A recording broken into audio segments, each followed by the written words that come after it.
This might be the first CLT brick building that's a crescent that's also a passive house. I'm not sure, but I haven't seen another one.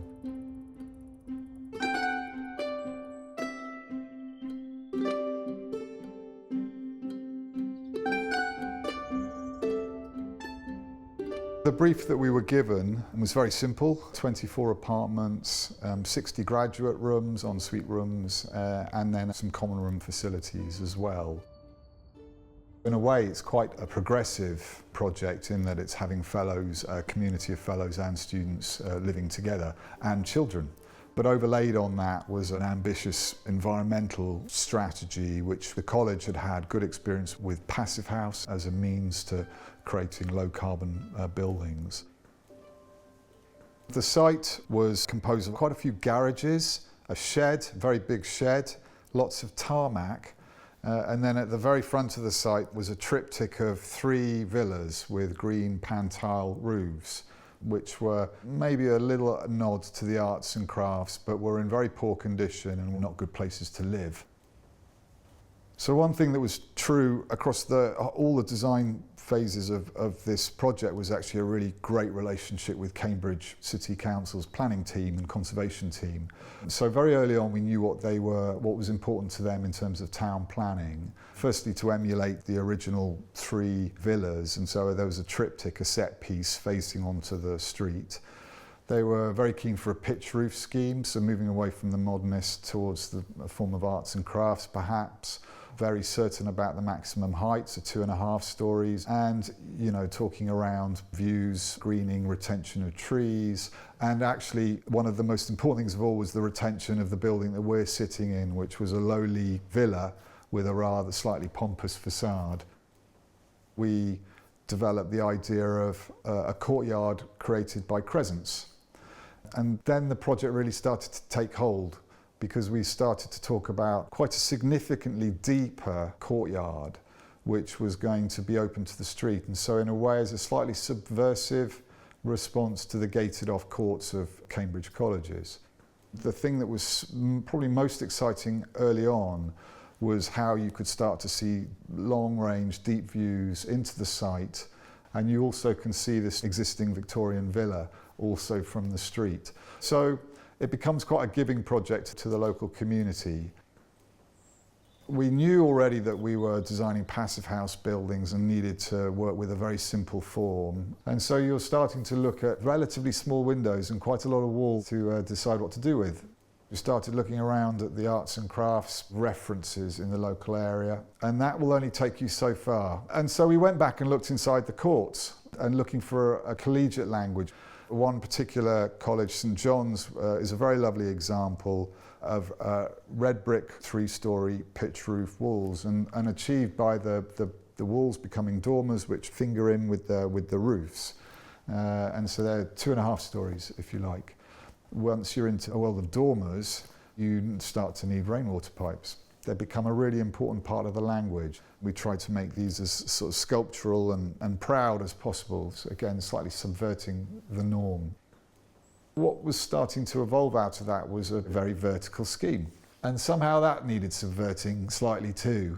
We knew we wanted to work with brick, and we wanted to work with something that emulated the Galt brick of Cambridge, which is a lovely yellow brick. And in this area, many of the red brick villas, they have red brick frontages, which was a more expensive brick because it was coming down from Manchester. And then they have the lowly Cambridge Galt, which is from the local yellow clays, on the back of the buildings. And so we quite liked that idea and thought it'd be quite fun to subvert that slightly as well and bring in the Galt clay into our centrepiece.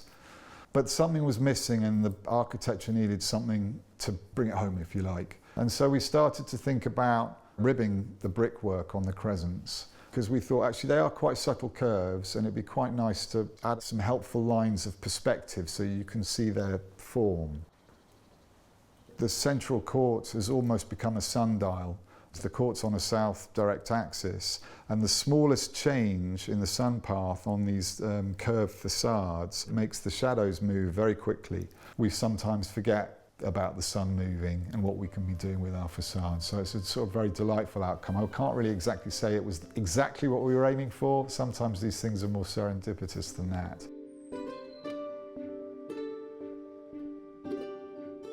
The most important things about Passivhaus are not too much glazing, super efficient building envelope, and insulation just better than we do mostly in this country, way beyond building regs. And so that brings with it a premium, but it returns huge benefits in terms of the thermal performance. And for example, you can virtually heat one of these apartments with a very small panel radiator.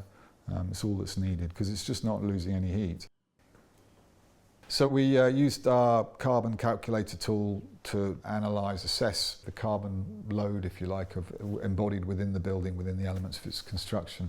It turns out to be a negative number because of the sequestration of carbon within the CLT, as long as that CLT gets put to good purpose at the end of its life here. The extent that the carbon was below the line in the embodied calculation arguably offsets the first 8-10 years of operational energy. So you could say that this building is net zero carbon for its first 10 years of life, and beyond that there will be a small carbon load from the energy usage. However, we have been working with the college over the last couple of years. In fact, we were doing this while we were on site to look at options for neutralising that operational carbon as well, so effectively making a net zero carbon building. We've put in the right kind of infrastructure to allow it. It gives a good idea of how we're trying to keep up at the moment, stay ahead of the carbon debate. It's very busy. The way people were thinking 5 years ago is very different to how they're thinking now. We've worked really hard on the interiors to just exude a sense of dwelling, and then we have intentionally experiential stairs within each of the dwellings. So each morning and each evening, you know you're home. And they're acoustically lined and very warm oak spaces, and so it doesn't feel too institutionalized. And then that language sort of moves into all the apartments.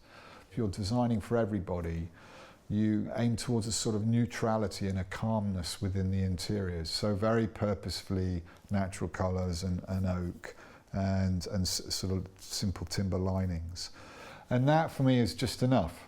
You know, you've created the canvas for someone else to sort of paint over with their living. I've just spent the last half hour chatting with a couple who live in one of the fellows' apartments and hearing firsthand their experiences, which is fantastic, a little bit you know, nerve-wracking, but actually they're overwhelmingly sort of happy with their place where they live. You know, the collegiate model of living closer together seems to have been really, really successful. It's sort of promoting just the right amount of overlooking, just the right amount of waving. I feel like it's just the right balance of private space and threshold, and slightly forcing more of a community engagement as well, which is rather nicely in the spirit of the open court and the original ideas. The landscape has been fun because by placing 3 crescents and a villa and an existing villa on a funny shaped site, you start to get some interesting outcomes, some fun outcomes. And so we started to characterise each of those. The front court, no one will be surprised that that's given a playful character rather than the trim grass lawn. At the back of the site it goes quite woodlandish, and then to the rear here we have the growing garden, residents growing produce, and then a smaller, more formal walled garden. And one of the delightful things is that the community can also come in and use these landscapes too.